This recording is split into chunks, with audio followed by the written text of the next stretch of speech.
Take our lead, let's help you make your mark. Our goal is your satisfaction. Let us show you the way. Do I have to call them to do this?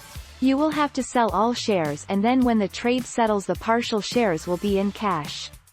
You will have to sell all shares, and then when the trade settles, the partial shares will be in cash. 16 August 2019.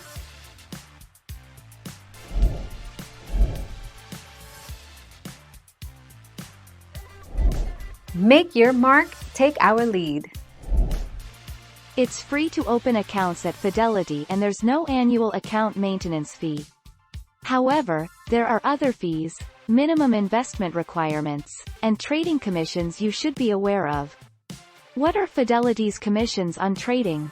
All online stock trades are $0 commission.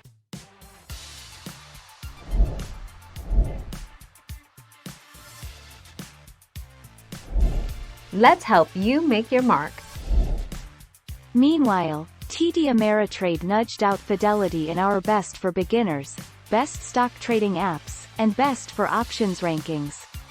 Fidelity won Investopedia's Best Overall Award for 2020, just edging out Interactive Brokers, while TD Ameritrade took home top honors in Best for Beginners. Thank you for watching. Please subscribe and hit the bell notification.